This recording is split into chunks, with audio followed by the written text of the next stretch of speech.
Today I'm with Mike McMahon of Easy Acres near Homer, New York. Mike is a long-established dairy producer with his family, but he's recently been recognized as a winner of the Sustainability Awards by the U.S. Center for Dairy Innovation. Mike is going to tell us a little bit about his farming operations and also about the award. Mike, welcome to dairybusiness.com, and tell us about what's happening at Easy Acres these days. Well, thank you, Joel. It's a pleasure to see you again. It was quite a humbling experience to be able to receive this award for the Dairy Innovation Center.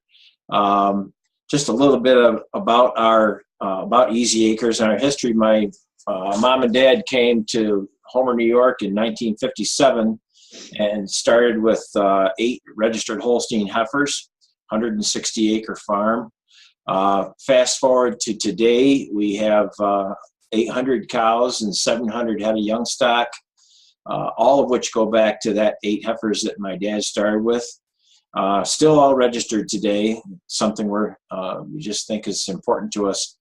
And we currently own 2,300 acres. Up until 1995, we were milking in 4 older facilities, tie stall, stanchion type arrangements, and in 95, we made the commitment to build a new freestall milking parlor facility and a green site, a new location, and so we did. And once we consolidated everything under one roof, we began to hear concerns from our neighbors, in local settings and the diners and like that, that they were worried about that large new dairy operation sitting over the aquifer, and were we going to contaminate their water supply? We knew that we were sitting in a critical environmentally sensitive area, and that because 65% of our farm is in one of the northernmost farms in the Chesapeake Bay watershed. 30% of our farm is in the Skaneateles Lake watershed, which is unfiltered water supply to almost 250,000 people. 5% of our farm is in the Cayuga Lake watershed. The valley that we farm over, is the sole source aquifer for the village of Homer and some of the city of Cortland, which is about another 40 to 50,000 people. And then we also have 2 AA trout streams running through our farm, one to the south, one to the north. So we really have the opportunity to make life miserable for a lot of people if we don't do things right. And so at about the same time, Dr. Danny Fox from Cornell was looking for a farm with a lot of environmental issues, and at the time, some production issues that needed to be addressed and possibly changed. And so we agreed back in 1997 to be the case study farm for he and his team that were putting together the whole idea of mass nutrient balance and sustainability on dairy farms. That led to some major changes over the years, things from everything from trying to eliminate row crops on our steep hillsides and put in permanent grass sods to we began a well sampling project. And so for over 20 years now, we have been sampling the same 5 wells down through the length of the aquifer, with the 5th one being the actual municipal well itself.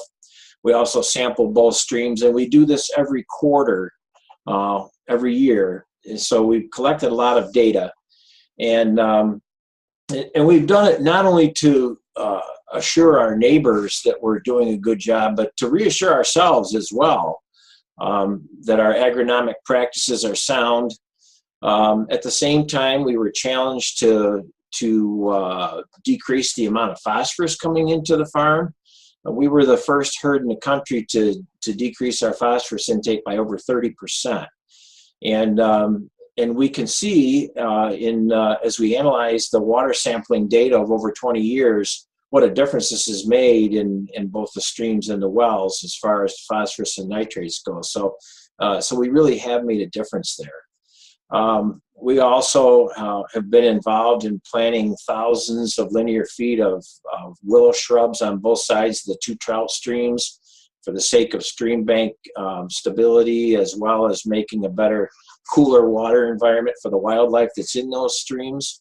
And we also have done a lot as far as our community outreach in terms of hosting all the 5th grades on the farm every year. This will be our 23rd year of doing that.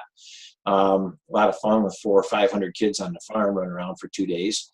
And we do a lot of other things. We host tours from the inner city kids from Syracuse every year, and we put on a barbecue for all of the law enforcement agencies in the county every year, just to thank them for putting their life on the line. So today, just to kind of give you a finish up on who we are, a year ago last January, we formed a new LLC and brought in my son Edie's and my son Neil, and another unrelated young man, Ethan Supa, who we hired 4 years ago when he graduated from the 4-year dairy program at Cobleskill to be our young stock manager. So we have 2 new partners now. My brother Pete and I have been the operating owning partners since 1985 when we bought the business from my folks and began our journey from there, so to speak. So that's kind of a nutshell of the things we've been doing and the things we've done. I also have made it a point to sit on, right now I guess I'm on a dozen local and regional boards. I think it's important to be involved in the community in that way. And I guess all those things together are what kind of brought us up to being recognized for this award, Joel. Well, that's a great story, and we congratulate you for the successful operation of your farm and the impact that you're having on your community and the various watersheds that you impact. We really appreciate you taking time to share that with us today. If producers would like to get in touch with you about how you do some of the things you do, would you mind sharing your phone number maybe, or your email address, so folks can get in touch with you? Absolutely, Joel. So our email address is a long one. It's easyacres@centralny.twcbc.com. And my cell phone number is area code 607-423-5606. Thank you. And Easy Acres are the 2 letters, E and Z, Easy Acres.